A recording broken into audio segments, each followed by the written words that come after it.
Welcome to the Deep Dive. Today, we're digging into some really foundational ideas for stock investing. Yes, specifically Benjamin Graham's principles for the defensive investor. Exactly. And we're pulling this straight from his chapter, Stock Selection for the Defensive Investor. That's right. Think of it as a practical guide, really. Building a solid portfolio without needing to, watch the market obsessively. Right. So, for you, the learner, the mission today is to boil down Graham's core recommendations. Uh-huh. We'll unpack his criteria for picking stocks and, interestingly, his kind of counterintuitive advice at the end. Yeah, it's fascinating. So let's start with the basic approach Graham suggests. Okay. For the defensive investor, he says, look, focus mainly on high-grade bonds, but also have a diversified list of leading common stocks. Leading companies. Makes sense. And this is key, the purchase price shouldn't be unduly high. That's his phrase. Don't overpay. Right. Value matters. Okay, so how do you build that stock portfolio? He gives options, doesn't he? He does. Two main choices.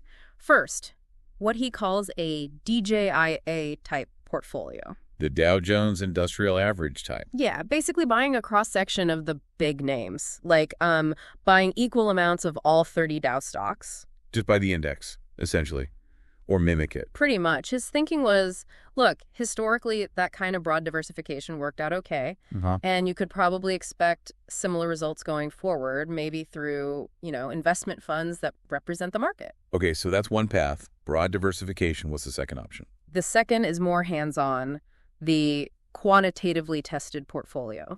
Okay. This sounds more like active selection, applying specific tests. Exactly. This is where you apply specific quality and quantity standards to every single stock you buy. And this is where his famous criteria come in. Precisely. Graham lays out 7 specific criteria, 7 tests for a stock to pass. 7. Okay, let's break these down. Number 1. Adequate size of the enterprise. Basically, stick with bigger companies. How big is big enough for Graham? Well, for industrial companies, he set the minimum at $100 million in annual sales back then. Okay. And for public utilities, it was $50 million in total assets. Why the focus on size? Mostly to filter out smaller companies. They can be more volatile, bigger price swings. Right. And while smaller companies can be great investments, he felt they weren't quite right for the defensive investor's goal, which is minimizing risk. Stick with the established players. Got it. Okay, criterion number 2. Sufficiently strong financial condition. This is about financial health. Makes sense. What metrics did he use? For industrials, he looked for a current ratio of at least 2 to 1. Meaning current assets should be double current liabilities. Exactly. Quick assets versus short-term debts. And also, long-term debt shouldn't be more than net current assets. Net current assets. Like working capital, right? Yes, precisely. Working capital. For utilities, it was a bit different. Debt shouldn't be more than twice the stock equity at book value. Emphasizes a solid balance sheet. Definitely. And he actually noted that even back then, some big, previously strong companies were starting to look a bit weaker on this front. So it's not a one-time check. You have to keep an eye on it. Absolutely. Okay, number 3, earnings stability. Stability, meaning? Pretty straightforward, this one. The company needed to have shown some profit for its common stock in each of the last 10 years. So no losses in the past decade. That's the baseline, just consistent profitability. Okay. Number 4. Dividend record. Another straightforward one. Paying dividends consistently. Yep. Uninterrupted payments for at least the past 20 years. 20 years. That's quite a history. It is. He even mentioned, 5 DJIA companies back in 1970 had dividend records going back into the 1800s. Wow. Shows a real long-term commitment to returning cash to shareholders. It's a strong signal. Definitely. Yeah. Okay, number 5. Earnings growth. What was the hurdle here? He wanted to see some growth, but it was surprisingly modest, a minimum increase of at least 1/3 in per-share earnings over the past 10 years. Just 33% total growth over a decade. Yeah, and he calculated it using 3-year averages at the start and end of the decade. Why the averaging? To smooth things out, Avoid getting thrown off by one particularly good or bad year. It gives a better sense of the underlying trend. I see. So again, not looking for explosive growth, just steady improvement. Exactly. He himself called it a modest requirement. Okay, number 6. This sounds like valuation. Moderate price-earnings ratio. Yes. The PE ratio. He said the current price shouldn't be more than 15 times the average earnings over the past 3 years. 15 times? Is that a strict limit? It was his suggested ceiling. He actually mentioned that a typical portfolio built this way might average around 12 or 13 times earnings. Lower than the max. Often, yes. He gave examples like AT&T trading at 11 times, Standard Oil of California under 10 times back in '72. And his underlying principle here was linking it to bonds. He thought the earnings yield on your stocks, that's the inverse of the PE ratio, should be at least as high as the current yield on high-grade corporate bonds. Ah, interesting. So if bond yields go up, the acceptable PE for stocks actually comes down using his rule. Precisely. It keeps things anchored to the prevailing interest rate environment. Okay, and the final one, number 7. Moderate ratio of price to assets. This is about book value.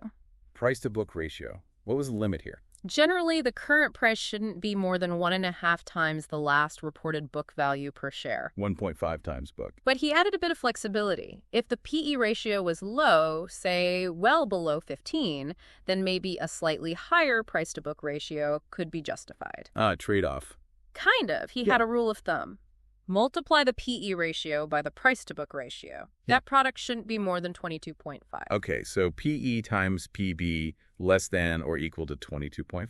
That allows for some balance. Exactly. A lower PE lets you tolerate a bit higher PB and vice versa within limits. So those are the 7 criteria. It's quite a checklist. It really is. Very quantitative, very specific. How did these actually apply in practice? Did he look at the Dow stocks individually? He did. He analyzed the DJIA components at the end of 1970. Did they pass? Well, the average of the 30 stocks met the criteria, but he said some just barely made it. Shows barely. But when he applied all 7 tests to each individual stock, only 5 out of the 30 actually passed all 7. Only 5. Which ones? Let's see. American Can, AT&T, Anaconda, Swift, and Woolworth. Wow. That really shows how strict these rules are, even for blue chips. It does. And interestingly, he noted these 5, as a group, actually looked better statistically than the overall Dow average on most metrics. Except for their past growth rate, which was a bit lower. So stricter value criteria might lead you away from the higher growth names even within the Dow. Potentially, yes. It emphasizes safety and current value over past or projected future growth. But he wasn't saying only buy those 5. He estimated maybe 100 stocks in the S&P guide at the time would have met all 7 criteria. So there was still a decent selection pool. Yes, enough for diversification, even with these strict rules. Now, you mentioned he had thoughts on specific sectors. Public utilities, for instance. Yes. He seemed to quite like utilities for the defensive investor. Why was that? Well, first, he actually relaxed one rule for them, the current ratio test. Wow.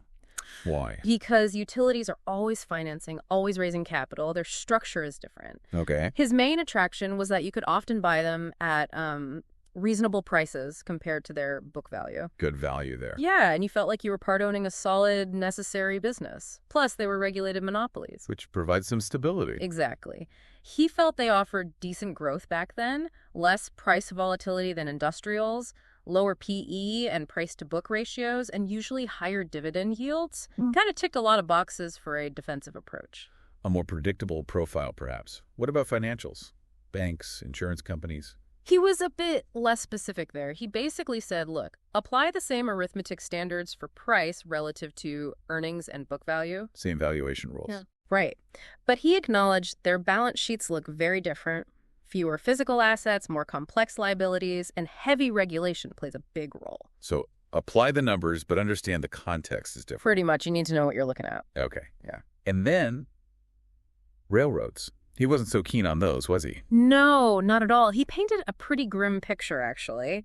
Why the negativity? Intense competition, lots of regulation headaches, a history of financial trouble, including bankruptcies.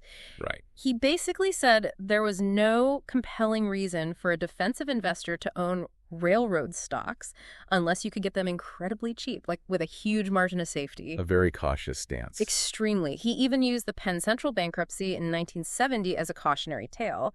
Here was a company with a long dividend history, and it still went under. A reminder that past performance isn't always a guarantee, especially in troubled industries. A stark warning. Okay, so he lays out all these detailed rules for picking stocks. But then he kind of pivots, doesn't he? He talks about the illusion of superior stock picking. Yes. This is, I think, one of the most important parts. He really questions if anyone, even professional analysts, can consistently beat simple diversification, like just buying the Dow. Why the skepticism? His argument was that, look, the current stock price already reflects pretty much everything that's publicly known and what people generally expect for the future. The efficient market idea, to some extent? Sort of leaning that way, yes. Yeah. Making it really, really hard to consistently find truly undervalued gems. He felt a lot of stock picking was based more on, hunches or trying to predict the near future rather than solid analysis. And he drew a distinction between two approaches to analysis. He did. Prediction versus protection. Explain that. Prediction is qualitative focusing on future prospects, trying to guess growth rates, industry trends, that kind of thing. Correct. Protection is quantitative focusing on the numbers now. What's the current value based on earnings, assets, financial strength relative to the current price? And Graham clearly favored protection for the defensive investor. Absolutely. It's about buying value you can see and measure today, creating that margin of safety, rather than betting heavily on uncertain future developments. So, after all that, the 7 criteria, the sector analysis, what was his final, ultimate advice for the defensive investor? This is the surprising part, right? It really is. After detailing this whole framework for selecting individual stocks, he basically says, maybe you should just let it alone. Let it alone after giving us the recipe. I know, it sounds contradictory, but his point was about pragmatism. He's saying, look, even using these careful methods, beating the market consistently is hard. Very hard. So for the defensive investor whose main goals are safety and reasonable returns without a ton of effort or worry, maybe broad diversification is actually the better path. Just buy the index or something similar. Essentially, yes. Like those index funds we have today. It acknowledges the difficulty of stock picking and the risk of being wrong, even when you're careful. It's the more practical, reliable route for many. Okay, so wrapping this up. For you, the learner, what's the main takeaway from this whole deep dive into Graham's defensive stock selection? I think the core message isn't really about becoming a master stock picker. It's more about understanding the principles of sound investing. Right. Build a portfolio of financially strong companies, don't overpay for them, and, crucially, diversify widely. Use the criteria as a framework for understanding quality and value. Exactly. Use them to assess things if you do choose individual stocks.